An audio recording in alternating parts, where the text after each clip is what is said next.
Hey there, listeners. I am Joanne Lee Cornish, your truth bomb dropper in the world of weight loss, body composition, and mastering the art of rocking the body you've always deserved and dreamed of in midlife and beyond. Let's cut through the noise. Society tells us it's downhill from now on. We're told to embrace the middle-aged weight gain, embrace the muscle loss and poor health. If that's your vibe, then cool. But if you're ready to defy the narrative, then I am your gal. This podcast is a no fluff podcast where we break down the essential truths of body composition, toss around some practical tips, and dissect the latest trends. I'm not here to sugarcoat. I'm here to show you what's not just possible, but downright probable for you. If you enjoyed this content, be sure to click the link in the show notes to explore how we can team up and kick mediocrity to the curb. I offer one-on-one coaching, my ever-popular group coaching programs, and my corporate Educate to Elevate program. Okay, let's get on with the podcast. Enjoy.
Hey guys, it is April the 26th. Welcome back to Midlife Mayhem.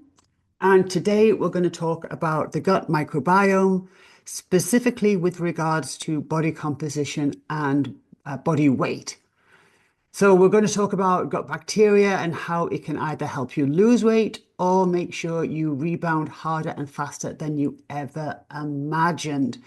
So grab your coffee, grab a steering wheel, and we're going to take a little bit of a deep dive. I'm going to try and keep it fun, simple, and as always, empowering. Let's get going. So microbiome, it's become very much of a buzz topic over the last decade, let's say.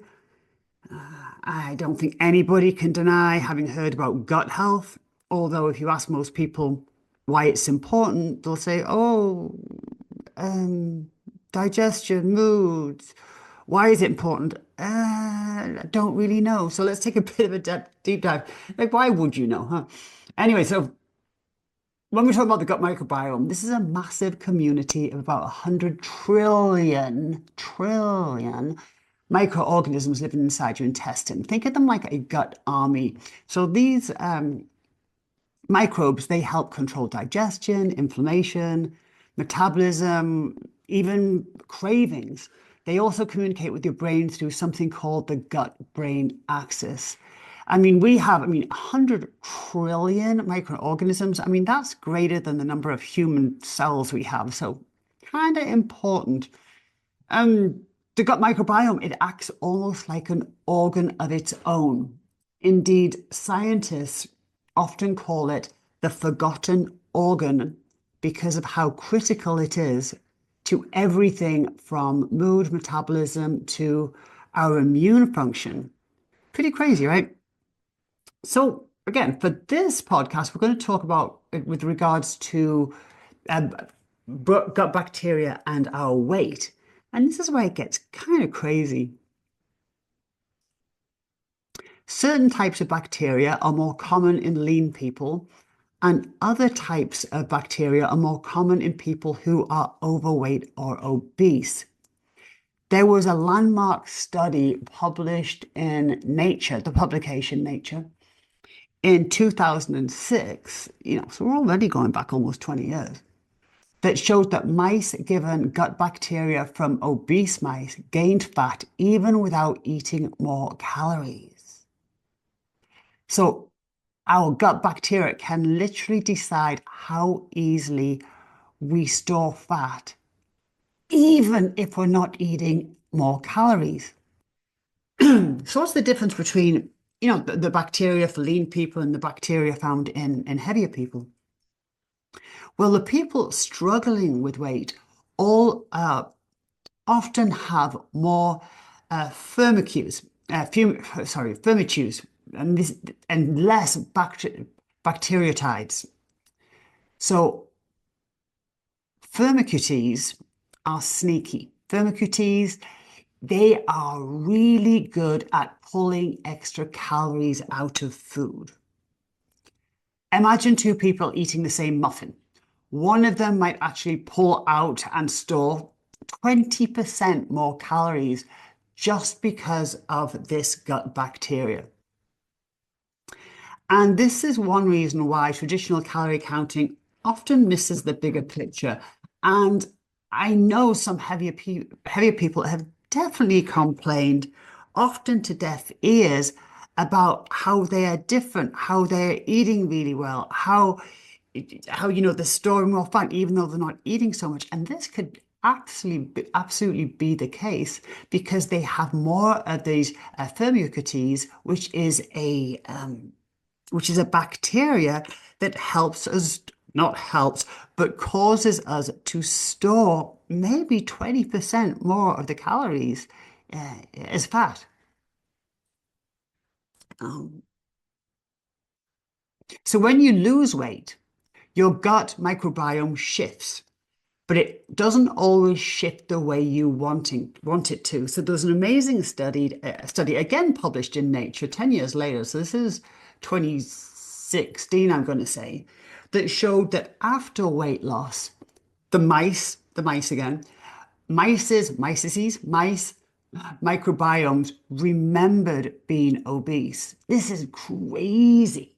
So when researchers tried to fatten them up again, they regained weight even faster than before. Now, I talk about this in the signature weight loss program that's coming up. And oh my gosh, at the top of my head, I'm probably going to get these numbers wrong, but it's like it was from this study. And so they had the mice lose weight. It took them, it's something like that. They had a goal weight for mice, whatever a mouse's goal weight is.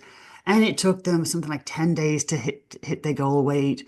And then when they put them back eating normally again, they regained the weight in like 15 days or something. And then when they put them on a diet again, it took them like 30 days to lose the same amount of weight and 5 days to put it back. But anyway, what the study showed was that the mice became resistant. They actually gained weight. They gained the weight back faster, and then it took them longer to lose the weight the second time round, etc. But what they're saying here is the gut bacteria has changed during obesity in ways that stayed behind. It changed in such a way that it made it easier for these mice to regain the weight. Then the mice's microbiomes remembered being obese and went back to that state very, very quickly. So that's why some people say, I gained all the weight back and it felt like it happened overnight. Yet that the gut actually does have a memory because of the bacteria in it. So let's be clear. This isn't just about willpower. This is about biology, setting up an environment for weight gain if we don't address it properly. But we do have control over this. I mean, we understand this a lot more than we ever used to. So your gut bugs, they don't just store fat, but they also influence craving and appetite. Some bacteria send signals that make you crave sugar and processed food. It's a true thing. It's a reality for some. Other bacteria produce neurotransmitters like serotonin and dopamine that affect mood, satisfaction, and even motivation. So if your gut is dominated by junk-loving bacteria, you're not imagining it. There can be a constant craving for chips, sweets, or snacks. And you might experience that, but I really think we see this an awful lot in kids and young adults. The bacteria in your gut is actually asking you for these foods. And this is why gut health is absolutely critical if we want to control cravings naturally, instead of just the feeling like you're constantly fighting yourself. You're constantly having to use discipline, control, willpower to stop you eating certain foods. Better still that we change the gut bacteria to make it easier for us. Now, some people might just say that gut health is just another trendy thing, right? We never heard about gut health when we were kids, and we seemed perfectly all right. And that's true enough, but we were also eating very differently, in my case, maybe 40 years ago. So it's not just another trendy thing. It's not just the next buzzword to be going around. There's a lot of research, and this research exploded over the last 20 years because this is when scientists finally found that they have the tools to study it. Hundreds of peer-reviewed studies are now link gut bacteria to obesity, type 2 diabetes, depression, anxiety, autoimmune diseases, and so on. So no, it's not a trend. It's a critical foundation for long-term health and weight maintenance. But let's think about it. The last 20 years, we know this. I mean, before that, the scientists just didn't really have a way of measuring this, of actually studying this, but now they do. And all the studies back up the importance of gut health and the importance of these different bacteria living within us. And yet, as a society, we are eating far worse. The foods that are even consumed with the goal of weight loss or muscle building, the actual food is worse. I mean, the quality of food is worse. Diet this, diet that, low carb this, sugar free that, the amount of processed food out there.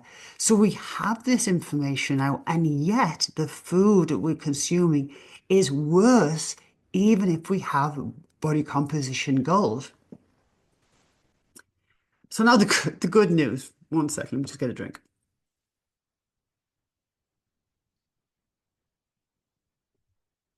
You can change your gut microbiome in as little as a few days.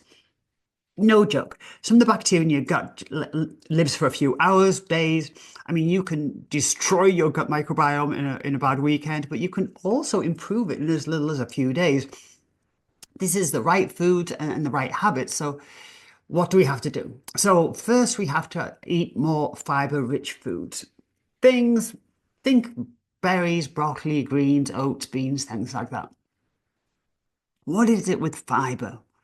Well, fiber is what feeds the bacteria in your gut. We love the bacteria in our gut, but they have to eat. They eat fiber. When we eat fiber, it's a non-digestible carbohydrate. It doesn't enter our bloodstream, so it doesn't affect our blood glucose. So, with my clients, I always try them to get them to have 10 grams of fiber for every 1,000 calories they consume, if they want to track that. But fiber is super important because it feeds the bacteria. So eating more fiber-rich foods, berries, broccoli, greens, oats, beans, things like that. Adding fermented food, yogurt with live cultures, kefir, sauerkraut, kimchi. This is actually, so when we're getting the fermented food, now we're actually providing the bacteria. We can use small prebiotics. So prebiotics are the things that feed the bacteria. Probiotics are the bacteria. Prebiotics are the food that feeds the bacteria. Um, Apologies, I just had to shut my husband out of my office. So I was talking about prebiotics. Yeah, okay. So prebiotics is what feeds the bacteria in your gut. And there's a lot of different prebiotics out there. I'm actually going to do a whole class on this in my signature weight loss program that's coming up on May the 11th. But to just name a few here, so there is a partially hydrogenized guaiacol, which is you can look that up as PHGG. That's a super interesting one. You can also consider resistant starches like green banana flour. That's not a fantastic one. Drinking plenty of water. I mean, that's an obvious one. We have to be hydrated to keep gut flow smooth. You can also do simple things like walk after meals. That's going to support digestion and gut movement. But what is very important is to go slow. And I have made this mistake once when I was taking inulin, which is a very powerful prebiotic. And I didn't think I took too much, but I guess I did. And that was an interesting week. So it's very important to go slow. If you blast your gut with too much fiber too quickly, you are going to feel awful. Start with small amounts and build up over time. Also, be careful with things like chicory root in inulin, which I just mentioned. It is, if you're sensitive, that stuff can really give for a miserable 3 to 5 days. Sometimes gentle fibers like the PHGG, the partially hydrogenized guaiacol, that is a better starting point. Um, some mistakes that go along with this. The biggest mistakes I see when people are trying to fix their gut, they overload on high dose probiotics without fixing their diet. Come on now. They just think popping a pill or drinking a liquid and they don't actually change what they eat. Not going to work. Drinking green juices all day. Are we past that by now? There's no fiber in them. Why would you drink the juice without the fiber? So let's not be doing too much of that. Just super high sugar. But even if you're just drinking the nasty, green juices without anything else, no fiber. Why would you do that? Like I say, another mistake is taking tons of inulin-based supplements too fast. learn from my experience. And people starving themselves in constant restriction. You can't starve away to a better microbiome. We have to start eating better food. We have to start eating high quality food. So, how does weight loss change the gut? And how can weight loss set it up for a rebound? When you gain weight, your gut adapts.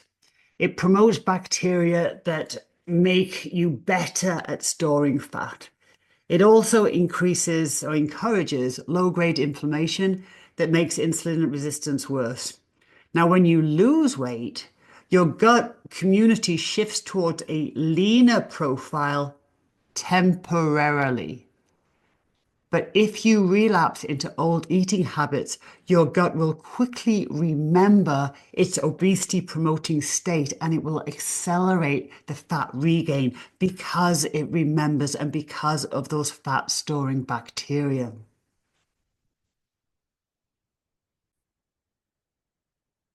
Those bacteria are higher level of Firmicutes associated with more calorie extraction from food and lower levels of bacteriocytes associated with leaner bodies. So we would like higher levels of bacteriocytes associated, the bacteria associated with leaner bodies, and less of the Firmicutes. All right. So how do we get that? Well, yes, like I say, with food, fiber, fermented food, etc. What about products? Now, remembering that no pre-probiotic is going to, fix poor eating habits.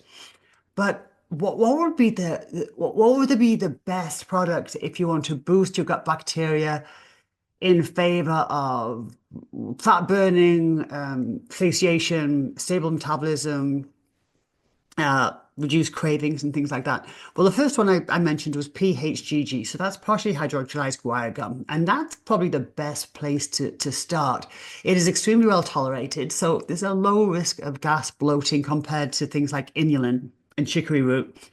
It feeds the beneficial bacteria. So it feeds the bacteria associated with leanness and metabolic health.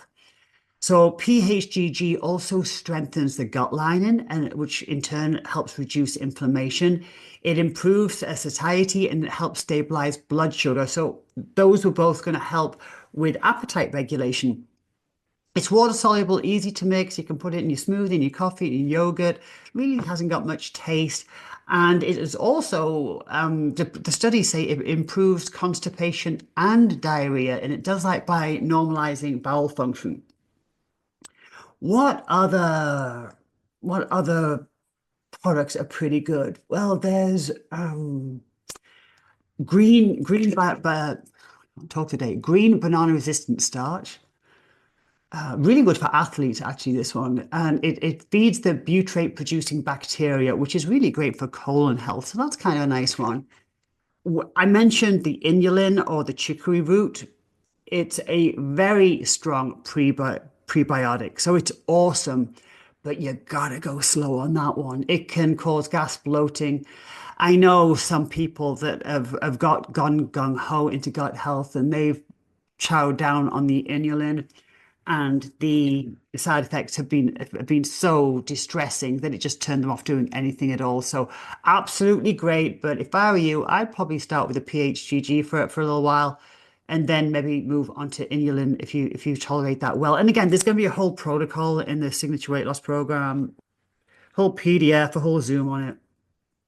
So another reason to come do that program. What else? What else? What else? What else? Oh, FOS. Yeah. I can never say this right.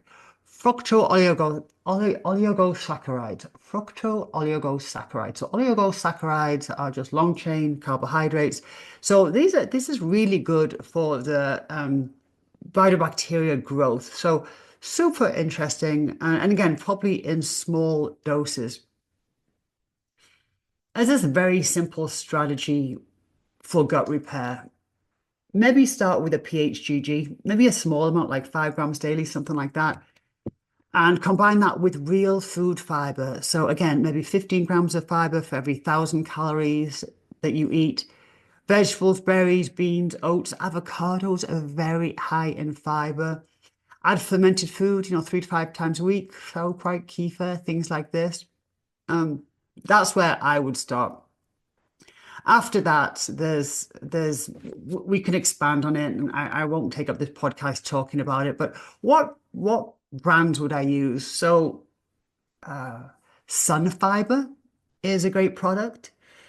It's research backed to PHGG used in clinical trials. That's a pretty good one.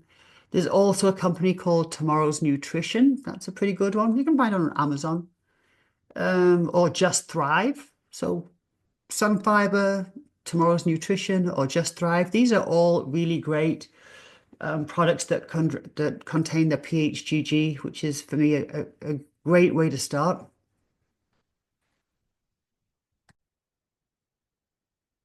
So being aware of the role that your gut microbiome plays in your ability to lose weight and gosh, your ability to sustain the results.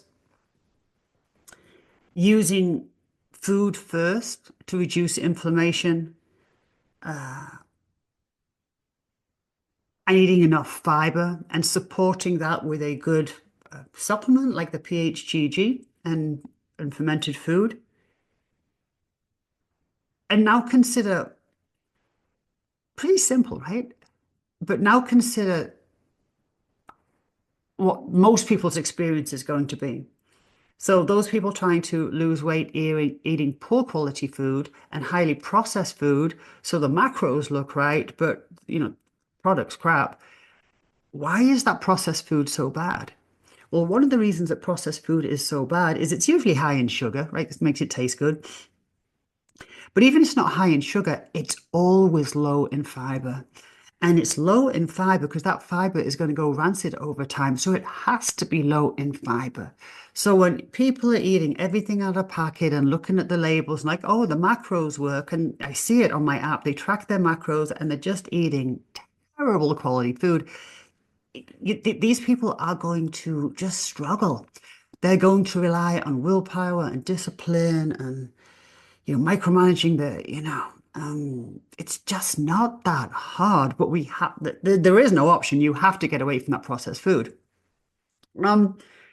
So there's that. Now, what about the people that are losing weight? The weight loss medications, knock yourself out, no dog in that fight. But the same thing is if the food they are eating, even though they're eating a lot less, if the food they are eating is a very poor quality, processed foods again, maybe they're eating their fun foods away and they're getting away with it because the scales, still pretty low. There's still the real risk of that backfiring because the environment they're creating, that gut environment they're creating, is not conducive to sustained weight loss. And say they build a tolerance to medications, say they stop taking the medications, they're not in a very good position to sustain their results. And again, the solution is beyond simple, just nobody seems to want to do it. High quality food, fiber, hydration, with maybe some quality supplements. This all goes back, the resistance here to getting off the crappy foods and moving towards, healthier foods. And I did a podcast on this before. So if you go back in this podcast and look for a podcast called, it would be the podcast called The Rat and the Cheesecake. The episode called The Rat and the Cheesecake. It is fascinating. I won't repeat it here, but what it's linked to is it's linked to food preferences and acquired taste. So food preferences can be changed. So yes, and again, especially the young adults and teenagers right now, their food preferences can be terrible. And and I talk about this in that episode, The Rat and the Cheesecake, where they're brought up on just Terrible food. Even food that people think might be good, but they're still processed like, oh, well, I just had a Pop-Tart. You had a Pop-Tart. Or I just had, oh, a healthy cereal. It's still a cereal. What happened to real food? But anyway, I mean, and if anybody, under the age of like, say, 40 was probably brought up on processed food. I don't care if it's just bread or whatever, but you were probably brought up on processed food. So from that, food preferences are formed, and it can be very difficult. I mean, really difficult for people to that. No, I shouldn't say that. People perceive it as really difficult to shift a food preference. So I'll tell them, oh, you have to eat more fiber, eat more beans and lentils and leaves and broccoli. And they know they should do it, and they're just repulsed at the idea. And maybe that's perceived as a weakness of character, and it's absolutely not. That is a food preference, and it's ingrained. And there's repulsion to eating these types of food. And again, it's seen as a character weakness, and it is not. Food preferences are a real thing. Now, the beauty of that is that food preferences can be changed very, very quickly. So food preferences are based on exposure to. So this is well studied, and again, that podcast episode covers it in detail. But what we say is everybody, the first time they drink coffee, alcohol, or eat dark chocolate, everyone dislikes it. They drink coffee, ooh, it's bitter. They drink alcohol, that's nasty. Dark chocolate, yuck, that's awful. Everybody. And yet most people over time get to really enjoy coffee, really enjoy alcohol, and actually enjoy dark chocolate. And that is because food preferences are changed by exposure to. So they don't like coffee, but somehow we end up drinking it, and then we seemingly can't live without it. And we really enjoy it. We enjoy something that we didn't used to like, that we used to think it was awful. Alcohol, the first sip of alcohol, you spit it out, and then very easy to start liking that bitter, sharp taste of alcohol. Yeah, because we become exposed to it, and it happens quickly. We didn't drink coffee for like 2 years before we liked it. It was maybe just the odd cup. And then, man, I like this stuff. We can change food preferences very, very quickly. But because of the repulsion a lot of people feel towards food, they don't even try. My husband, Kevin, pretty sure he didn't eat a vegetable till he met me. He certainly resisted eating salmon. Like, oh, I don't like fish, I don't like fish, I don't like fish, don't like fish, don't like fish. Until, I don't know, one day, I don't know, I must have tricked him some way, but he ate salmon. And he's like, oh, it's not bad. Did it again. Now he eats it every single day. The exposure wasn't extended. It was very, very quick. So if you are dealing with that, I think of one of my ladies that was telling me about her teenage son, and she said, oh my gosh, the fridge is stocked with everything he could possibly want to eat. It is full, literally, she sent me a photograph of the fridge, jam-packed with totally full of really healthy food, really tasty food. And he would open the fridge door, double wide doors, and say, there's nothing to eat. And he would go to bed hungry, and she couldn't understand it. Well, that would be like, us opening the refrigerator door and seeing nothing but cat food. And like, there's nothing for me to eat because we're repulsed by that. We're not going to eat cat food. It's the same thing. He's opening the fridge door and he's looking and he's like, there's nothing for me to eat. And he's really hungry. But because he's so repulsed by the food he sees, he would rather go to bed hungry, to the complete confusion of his parents. But it makes complete sense to me. That's what we're up against when we're talking about changing food preferences, both with teenagers, young adults, and adults who desperately want to eat better. But when they look at these healthy foods, it's like looking at cat food, like, I just can't eat it. I can't even put it in my mouth. And others, we judge that like, oh, that's ridiculous. They're healthy food. It tastes so great. Well, I don't know. Have you ever ate cat food? That's what it's like for them. So changing those food preferences just comes from the simple understanding that they can be changed very quickly by exposure to. So literally just forcing, I'm not suggesting anybody eats cat food, but just forcing themselves to eat that forkful of salmon, or that steamed broccoli, just forcing them to eat it, and they're like, and they kind of gag on it, and then doing it again, but trusting the process that their food preferences will change very, very, very quickly. I'm talking about just with a tiny bit of exposure. So hopefully that gives you, if that does pertain to you, hopefully that gives you some hope. Every single time, there are no exceptions to that. You can change your food preference with exposure. So if the thought of eating fermented food, if the thought of eating high fiber food repulses you now, just know that that's fine. That's very, very normal, and it can be changed. We can't just slap supplement on top of poor eating. And this is what we're up against with the kids. And actually, this weekend, I'm going to start building my Teenage Thrive program. This is what we're up against with the kids. This is what we're up against with society generally.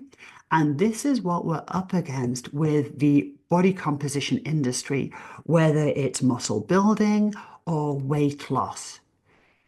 The reliance on straight up crap as food. We look at muscle building.